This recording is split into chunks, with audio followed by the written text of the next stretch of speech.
আলেম ওলামাদেরকে জঙ্গি বলে আসছে প্রথম আলো একদম শুরু থেকে। যেটা মুসলমানদের টাকায় ট্যাক্সে চলে, মুসলমানদের খেয়ে পড়ে, মুসলমানদের বিরুদ্ধে কথা বলবে, এটা আমরা মানি না। পত্রিকাকে বন্ধ করে দেওয়া হোক অনতি বিলম্বে। সর্বত্র মুসলমানের বিরুদ্ধে তারা হচ্ছে একটাই তন্ত্রভাবে কাজ করছে।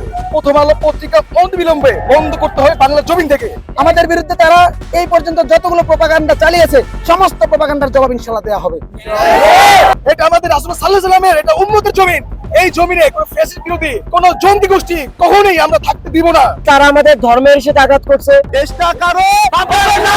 বের হয়তো ভয় লাগে, না জানি কেউ বলে ফেলে যে এই যে জঙ্গি আসতেছে। প্রথম আলো ছিল তাদেরই দোষ ওর আর কি। জঙ্গি খেলা শব্দটা সব থেকে বেশি ব্যবহার করছে। যারা কনসার্টে যাচ্ছে না, যারা গার্লফ্রেন্ড বানাচ্ছে না, তারা হয়তো জঙ্গি। প্রথম আলো বিগত ফ্যাসিস্ট আমলিক সরকারের আমলে বাংলাদেশের জনগণের বিপক্ষে, বাংলাদেশের ধর্মের বিপক্ষে, ইসলামের বিপক্ষে সবসময় আলেম ওলামাদেরকে জঙ্গি বলে আসছে প্রথম আলো একদম শুরু থেকেই। যেটা বাংলাদেশে থেকে তারা, বাংলাদেশে যেই দেশটা 90% মুসলমানের দেশ, সেই দেশে থেকে একটা পত্রিকা, দৈনিক, জাতীয় দৈনিক, যেটা মুসলমানদের টাকায় ট্যাক্সে চলে, মুসলমানদের খেয়ে পড়ে, মুসলমানদের বিরুদ্ধে কথা বলবে, এটা আমরা মানি না। ফ্যাসিস্ট সরকারের আমলে সে সুযোগ পেয়েছে, এখন অন্তর্বর্তীকালীন সরকারে এসেছে। আমাদের দাবি যে এই পত্রিকাকে অনতিবিলম্বে বন্ধ করে দাও। এই পত্রিকা আমাদের মুসলমানদের বিরুদ্ধে কথা বলবে, আমাদের আলেম ওলামাদেরকে জঙ্গি বলবে, যারা জাতির রাহবার তাদেরকে জঙ্গি বলবে, এটা কখনোই আমরা মেনে নিব না। পত্রিকাকে বন্ধ করে দেওয়া হোক অনতিবিলম্বে এবং এর সমস্ত কার্যক্রম নিষিদ্ধ করা হোক। প্রথম আলো বিগত 15-16 বছর ধরে যে মুসলিমদের বিরুদ্ধে, বাংলাদেশের সর্বত্র মুসলমানের বিরুদ্ধে তারা হচ্ছে একটাই তন্ত্রভাবে কাজ করছে এবং তারা একটা দুটো কাজ করে থেমে থাকেনি। তারা মুসলমানদের প্রত্যেকটা মানসিক জায়গা থেকে, একটা হৃদয়ের জায়গা থেকে তারা মুসলমানদের বিভিন্ন বিভ্রান্তির চেষ্টা করছে, কিন্তু আর সম্ভব না। আজকে বাংলার প্রতিটি তাহিদি জনতা, বাংলাদেশের প্রতি ছাত্র জনতা তাদের বিরুদ্ধে রুখে দাঁড়িয়েছে এবং তাদের বিরুদ্ধে সংগ্রাম ঘোষণা করেছে যে প্রথম আলো পত্রিকা অনতিবিলম্বে বন্ধ করতে হবে বাংলার জমিন থেকে। তা না হলে এই পত্রিকা আজ আমাদের নামে যে অপপ্রচার চালাচ্ছে, মুসলিমদের নামে যে অপপ্রচার চালাচ্ছে, আমাদের ছাত্র ভাইদের নামে যে অপপ্রচার চালাচ্ছে, তারা এটা কখনই বন্ধ করবে না। তাই আমাদের একটাই দাবি, একটাই কথা, যে আজকের মধ্যেই আলটিমেটাম হবে যে প্রথম আলো পত্রিকা আজকে থেকে বন্ধ এবং কোনো ফ্যাসিস্ট বিরোধী পত্রিকা বাংলার জমিনে কখনই ঠাঁই পাবে না। প্রথম আলো সংবাদপত্র বাংলাদেশকে একটি জঙ্গি, আন্তর্জাতিক বিশ্বে একটি জঙ্গি রাষ্ট্র হিসেবে উপস্থাপন করার অনেকভাবে চেষ্টা করেছে। 16 বছর যাবত যে কাজটা করে গেছে কাজ ঠিক করেনি তারা। এটার মাধ্যমে দেখা গেল সাধারণ মানুষ কিন্তু বেশি ভোগান্তির শিকার হচ্ছে, কারণ এখন বের হয়তো ভয় লাগে, না জানি কেউ বলে ফেলে যে এই যে জঙ্গি আসতেছে। ধর্মীয় চর্চা করা মানেই তো সে জঙ্গিতে আছে এরকম না, তাই না?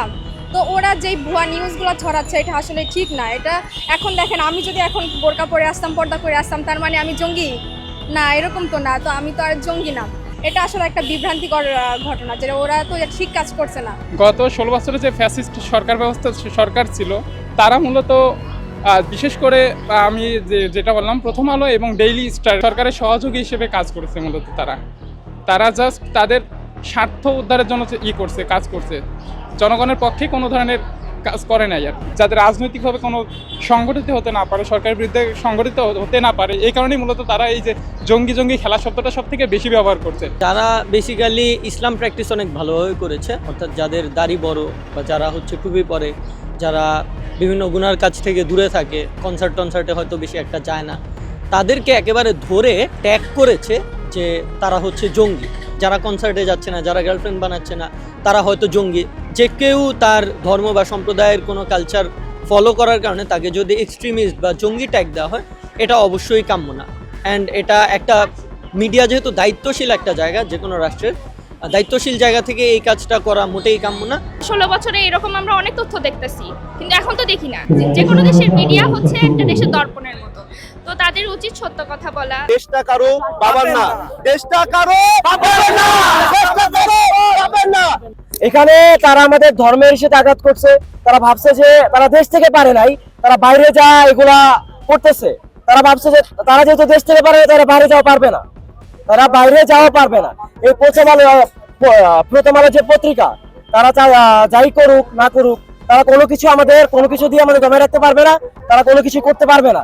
আমরা তাদের রুখে দিব, আমরা রুখে দাঁড়াবো, আমরা সামনে দাঁড়াবো। বাংলার মানুষ ধর্ম বর্ণ বলে সবকিছু বলে তারা রাস্তায় নেমে আসবে, তারা জীবন দিবে, প্রয়োজনে তারা শহীদ হবে, এমনকি তাদের এই আগ্রাসনকে আমরা রুখে দেব ইনশাআল্লাহ। আমাদের বিরুদ্ধে তারা এই পর্যন্ত যতগুলো প্রপাগান্ডা চালিয়েছে সমস্ত প্রপাগান্ডার জবাব ইনশাআল্লাহ দেওয়া হবে।